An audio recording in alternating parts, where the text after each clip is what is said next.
Hello friends, welcome to my channel. कैसे हैं आप सब? होप आप सब अच्छे होंगे। जैसा कि आप सबको पता ही हमारी कॉर्पोरेट अकाउंटिंग की सीरीज़ चल रही है, जिसमें आज हम पढ़ेंगे explanation of some terms related to shares of a company. एक कंपनी का जो शेयर्स होता है उससे रिलेटेड कुछ टर्म्स होते हैं, आज हम उसके बारे में डिटेल एक्सप्लेनेशन पढ़ेंगे।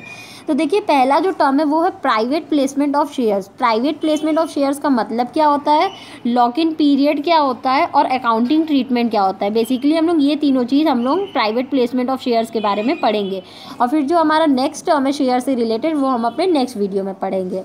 तो देखिए, प्राइवेट प्लेसमेंट ऑफ शेयर का क्या मतलब है। According to private placement of shares implies issues and allotment of shares to a selected group of person. In other word, an issue which is not a public issue but offered to a selected group of persons such as UTI, LIC, bank etc. is called private placement of share। Private placement of shares का मतलब वो होता है जब कोई भी company अपने shares को पब्लिक को ऑफर नहीं करती है, लेकिन क्या करती है, एक ग्रुप ऑफ पर्सन को ऑफर करती है। और वो ग्रुप ऑफ पर्सन में कोई भी हो सकता है, UTI, LIC, बैंक्स, मतलब किसी इन लोगों को अगर वो ऑफर करती है ग्रुप ऑफ पर्सन को, तो उसी को हम लोग क्या बोलते हैं, प्राइवेट प्लेसमेंट ऑफ शेयर्स बोलते हैं। आइए इसका लॉक इन पीरियड देख लेते हैं।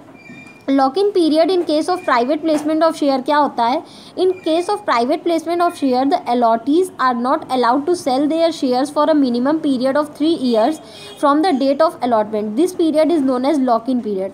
मतलब देखिए, इसमें जो अलॉटीज होता है, ठीक है, जो जो अलॉटीज होता है, जो भी पर्सन है वो क्या कर सकता है, 3 साल तक अपने शेयर्स को सेल नहीं कर सकता है। कम से कम 3 साल तक उसको अपने पास शेयर होल्ड करके रखना होगा। जब वो किसी कंपनी का शेयर्स परचेस किया है तो वो क्या करेगा, 3 साल तक उसको होल्ड करके रखना ही पड़ेगा, और 3 साल तक वो क्या कर सकता है, उस शेयर को सेल नहीं कर सकता है। इसी जो 3 साल का पीरियड है ना, इसी को हम लोग लॉक इन पीरियड बोलते हैं प्राइवेट प्लेसमेंट ऑफ शेयर्स के केस में।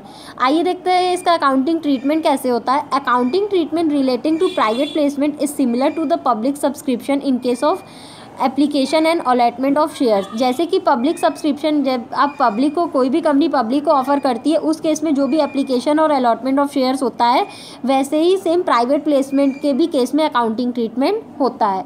होप आपको ये टॉपिक समझ में आया होगा। फिर भी किसी को कहीं कोई भी प्रॉब्लम हो तो आप मुझे कमेंट सेक्शन में कमेंट करके पूछ सकते हैं। Thank you so much. Please like, subscribe and share my channel. किसी को इस सब्जेक्ट या किसी भी सब्जेक्ट के नोट्स चाहिए तो वो मेरा डिस्क्रिप्शन बॉक्स चेक कर सकता है। Thank you.